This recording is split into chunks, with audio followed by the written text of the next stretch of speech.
Hello students, बहुत बहुत स्वागत है एक बार फिर से राघव पाठशाला परिवार में। तो आपके केमिस्ट्री का पेपर हो गया है। अब जो 24 मार्च को आपके हिंदी का पेपर होने वाला है उसमें एक दिन का गैप है। स्ट्रेटजी वीडियो वगैरह आपको सर ने बता दिए होंगे कैसे पढ़ना है और कैसे नहीं पढ़ना है। मैं टोटल 2 मॉडल पेपर आज आपको बताने वाला हूँ। एक अभी बता दूंगा, एक अगले वीडियो में बता दूंगा। आप इन दोनों मॉडल पेपर को पढ़ लीजिए। आपके 80 में से 60+ नंबर आ जाएंगे। सर ने मेरे को बना के भेजे हैं अच्छी तरीके से, आपकी कोई दिक्कत आपको आएगी नहीं। ठीक है, हम लोग बात कर रहे हैं क्लास 12th की। ठीक है, क्लास 12th की बात कर रहे हैं जिसमें हिंदी का हम लोग पेपर देखने वाले, मैक्सिमम मार्क्स होने वाले हैं 80। तो शुरुआत करते हैं पहले सवाल की। और पहला सवाल है कि प्रिंट माध्यम की सबसे पहले भारत में शुरुआत कहाँ हुई थी। जो प्रिंट माध्यम है उसकी भारत में सबसे पहले जो शुरुआत हुई थी वो गोवा के अंदर हुई थी। कहाँ हुई थी? आपके गोवा के अंदर हुई थी। इस बात को ध्यान रखना। ठीक है, हिंदी में नेट पत्रकारिता किसके साथ शुरू हुई? तो वो वेब दुनिया के साथ शुरू हुई थी। किसके साथ हुई थी? वेब दुनिया के साथ। इस बात को ध्यान रखना। प्राचीन अपभ्रंश से निर्मित भाषा कौन सी है? तो प्राचीन अपभ्रंश से निर्मित जो भाषा है वो आपके सिंधी है। कौन सी भाषा हो जाएगी? सिंधी हो जाएगी। इस बात को ध्यान रखना। व्याकरण के कितने प्रकार होते हैं? तो व्याकरण के 4 प्रकार होते हैं। कितने प्रकार होते हैं? आपके 4 प्रकार होते हैं। इस बात को ध्यान रखना। ठीक है, कविता के मानने में कविता का मूल उद्देश्य क्या है? यांत्रिकता के दबाव से कविता का अस्तित्व नहीं रहेगा। एक और प्रकृति और दूसरी ओर भविष्य की ओर कदम बढ़ा था बच्चा। जहाँ कहीं रचनात्मक ऊर्जा होगी वहाँ सीमाओं के बंधन खुद ब खुद टूट जाते हैं। यह इसका उत्तर होगा सभी। तो सारे के सारे मूल उद्देश्य सही है। इसका उत्तर हो जाएगा सभी। ठीक है, सबसे तेज बौछारें गई भादो गया किसका प्रतीक है? तो भादो गया। जो भादो किसका प्रतीक है? वो जो भादो प्रतीक है वो अंधेरे का प्रतीक है। किसका प्रतीक है? आपके अंधेरे का प्रतीक है। इस बात को ध्यान रखना। बादल राग कविता अनामिका के कौन से खंड से प्रकाशित है? तो वो खंड हो जाएगा आपके 6 खंड हो जाएगा। कौन सा खंड हो जाएगा? आपके 6 खंड हो जाएगा। तो मेरे हिसाब से 7 सवालों में अभी तक आपको कोई दिक्कत नहीं होनी चाहिए। आप लोग आराम से काम कर सकते हो। इनको अच्छी तरीके से याद कर लीजिए, अच्छे मार्क्स आप लोगों के आ जाएंगे। ठीक है, आगे बढ़ते हैं। आगे वाले क्वेश्चंस देखो। भगतीन का किस आयु में गौण किया गया था? गौणा किया गया था। गौणा का मतलब विवाह। तो वो था आपके 9 वर्ष की उम्र में। कौन सी वर्ष की उम्र में?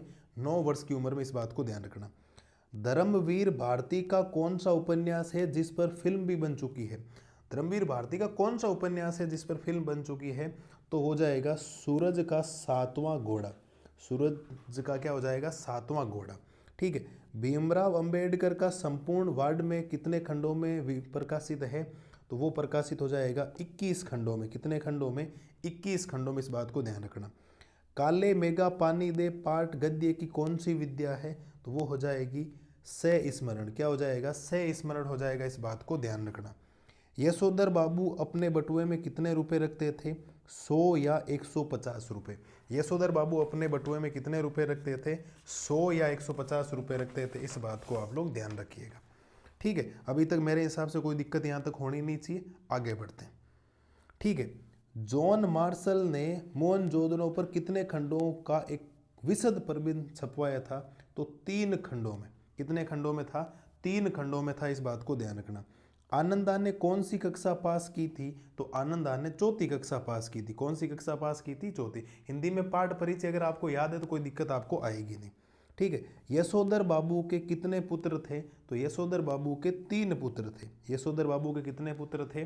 3 पुत्र थे। इस बात को ध्यान रखना। हड़प्पा सभ्यता किस प्रांत में आता है? तो हड़प्पा सभ्यता आपके पंजाब प्रांत में आता है। कौन से प्रांत में आता है? आपके पंजाब प्रांत में आता है। इस बात को ध्यान रखें। तो ये जो आपके 16 रिक्त स्थान है, मेरे हिसाब से कोई दिक्कत यहाँ तक आपको आएगी नहीं किसी भी प्रकार की। ठीक है, आगे हम लोग अब रिक्त स्थानों को देखते हैं। रिक्त स्थान क्या कह रहे हैं?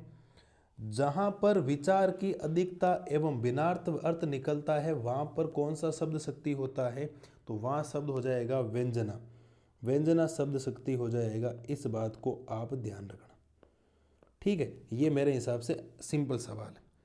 ठीक है, चिरंजीवी जोरी जुरे क्यों ने सने गंभीर को कटी ये वर्षभानुजा के वे हलदार के वीर में शब्द शक्ति है। तो यहाँ पर भी उत्तर व्यंजना ही हो जाएगा।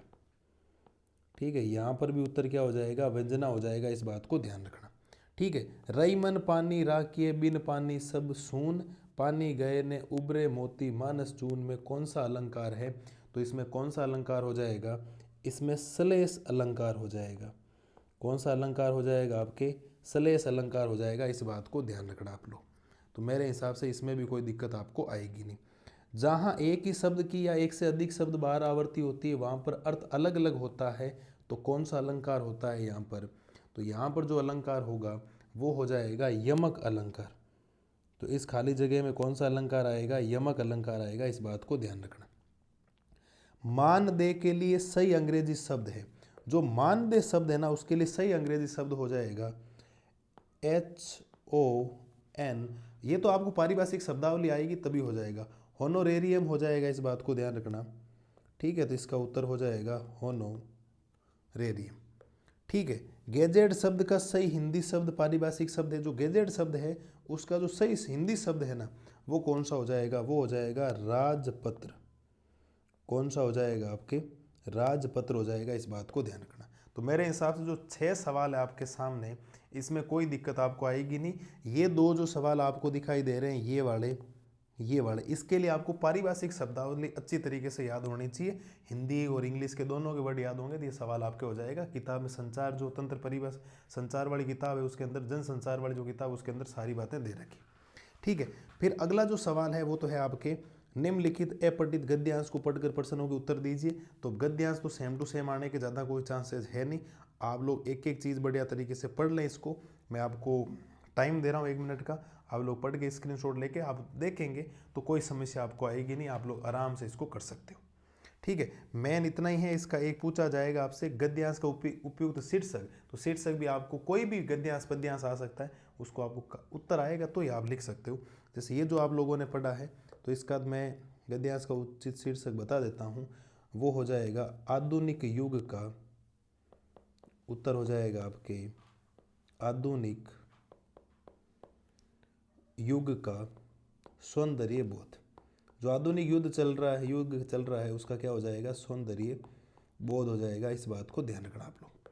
ठीक है, फिर आपका अगला जो सवाल है निम्नलिखित अपठित पद्यांश को पढ़कर दिए गए प्रश्नों के उत्तर देने। तो पद्यांश को भी आपको पढ़ना है, उत्तर देना। ठीक है, उपयुक्त काव्यांश का उचित शीर्षक लिखिए। तो पूरा पढ़ोगे तब शीर्षक बता पाओगे, अन्यथा नहीं बता पाओगे। आप लोग कितना ही कुछ कर लें। ठीक है, इस बात को ध्यान रखना। तो ये है मेरे हिसाब से। नहीं, अब जो सवाल है ना मैथ, वो संचार तंत्र वाले आरो जो किताब है वितान वाली उसके मैं बता रहा हूँ। तो इंटरनेट पत्रकारिता क्या है, इसकी परिभाषा आनी चाहिए। कविता के प्रति लगाव से पहले और उसके बाद अकेलेपन के प्रति लेखक की धारणा में क्या बदलाव आया, ये आपको बताना है। हाशिए पर धकेले जाते मानवीय मूल्य पंक्ति का अर्थ स्पष्ट करो। शीतल वाणी में आग के होने का क्या अभिप्राय है। भक्तिन अपना वास्तविक नाम लोगों से क्यों छिपाती थी, भक्तिन को ये नाम किसने और क्यों दिया था। ये जो भक्तिन को ये जो नाम दिया था ना, इसका सही नाम तो क्या था, भक्तिन का वास्तविक नाम वो था आपके लक्ष्मी। क्या था, लक्ष्मी था। क्या था, लक्ष्मी। तो किसने दिया था, ये दिया था आपके महादेवी वर्मा। किसने दिया था, महादेवी। मुझे जितनी जानकारी मैं आपको बता देता हूँ, बाकी आपको पढ़ने हैं पूरे। ठीक है, ये आपको ध्यान रखना। ठीक है, मेरे हिसाब से ये कोई दिक्कत है नहीं। सेक्शन जो बी है वो सिंपल ही होता है, ज़्यादा दिक्कत आएगी नहीं। ठीक है, अगला जाति प्रथा भारतीय समाज में बेरोजगारी व भूखमरी का भी एक कारण कैसे बनती जा रही है। क्या ये स्थिति आज भी है, अथवा हाय वे अवभूत आज कहाँ है। ऐसा कहकर लेखक ने आत्मबल पर देह बल के वर्चस्व को वर्तमान सभ्यता के संकट की ओर संकेत किया। कैसे। बगुलों के पंख कविता का मूल भाव लिखिए और रुबाइयाओं में किन किन त्योहारों का वर्णन किया गया से विस्तार बताइए। पुरातत्व के किन चिन्हों के आधार पर आप ये कह सकते हैं कि सिंधु सभ्यता ताकत से शासित होने की अपेक्षा समझ से अनुशासित सभ्यता थी। और अथवा में है आपके ख्याल से पढ़ाई लिखाई के संबंध में लेखक और दत्ता राव जी का रवैया सही था या लेखक के पिता का तर्क सहित उत्तर दीजिए। सूर्यकांत त्रिपाठी निराला और नाथ देवी वर्मा किसी एक पर परिचय लिखिए। तो परिचय आपको आ सकता है, लेखक के परिचय आपको याद होने चाहिए। ठीक है, अमिताभ बच्चन पर व्यक्तिगत फीचर लिखिए। तो फीचर भी आपको आना चाहिए। तो ये इंपॉर्टेंट क्वेश्चन है जो आपको ध्यान रखना है चैप्टर वाइज। ठीक है, इस बात को विशेष तौर पर ध्यान रखिएगा। बाकी आपको कोई दिक्कत आएगी नहीं, आप लोग आराम से काम कर लेंगे। ठीक है, अथवा में क्या है, खेल पर आलेख लिखिए। तो खेल पर आलेख आना चाहिए। फिर देखो निम्नलिखित पद्यांश की 6 प्रसंग व्याख्या कीजिए। 2 6 प्रसंग व्याख्या आपको आती है। तो 6 प्रसंग व्याख्या आपको करनी आनी चाहिए। किसका, ये कौन सा चैप्टर में से लिया गया उसका है, कौन इसका लेखक है। ठीक है, जैसे पहले वाला जो लिखा गया वो आत्म परिचय का है, तो उसको हरिवंश राय बच्चन ने लिखा है। अत्व वाला आपके उषा शमशेर बहादुर सिंह ने लिखा। तो वो सारी चीज़ें आपको धीरे धीरे आनी चाहिए, इस बात को ध्यान रखना। ठीक है, पद्यांश है तो निम्नलिखित गद्यांश की 6 प्रसंग व्याख्या भी आपको आनी चाहिए। तो ये जो आपके सामने गद्यांश लिखा गया, इसको भी आपको अच्छी तरीके से पढ़ के आप लोग उत्तर दे सकते हो, अदरवाइज आपको उत्तर नहीं दे सकते आप लोग। ठीक है, 17वां सवाल, सचिव माध्यमिक शिक्षा बोर्ड राजस्थान अजमेर की ओर से एक अर्धशासकीय पत्र पुलिस महानिदेशक राजस्थान जयपुर को लिखा जाए, जिसमें बोर्ड परीक्षा प्रश्न पत्र की सुरक्षा का आग्रह हो। तो प्रश्न पत्र आपको लिखना आना चाहिए, जिसको हम लोग एप्लीकेशन बोलते हैं, वो भी आपके आती है, तो बढ़िया तरीके से पत्र लिखना। ठीक है, परीक्षा नियंत्रक महर्षि दयानंद सरस्वती विश्वविद्यालय की ओर से स्नातक की लिखित परीक्षाओं की तिथि की सूचना देने हेतु विज्ञप्ति तैयार कीजिए और निम्नलिखित विषयों में से किसी एक विषय पर निबंध लिखिए। स्वच्छ भारत स्वच्छ अभियान, घटती सामाजिकता बढ़ते संचार साधन, मोबाइल फोन संचार क्रांति में योगदान और छात्र जीवन में खेलों का स्थान। मैं आपको जो निबंध है वो तो अलग वीडियो से बता दूंगा, आप लोग पढ़ लीजिएगा। 10th क्लास में मैंने 5 निबंध बताए थे, उसमें से पहला ही मोड में तो सीधा सीधा निबंध आ गया था सीधा। 5 नंबर की बात है भाई, छोटा मोटा थोड़ी होता है ना। तो बढ़िया तरीके से आप लोग याद कर लोगे और मुझे उम्मीद है कि मैंने जो वीडियो में आपको बताई सारी बातें आपको एकदम बढ़िया तरीके से समझ में आई होगी। सभी को all the best, thank you.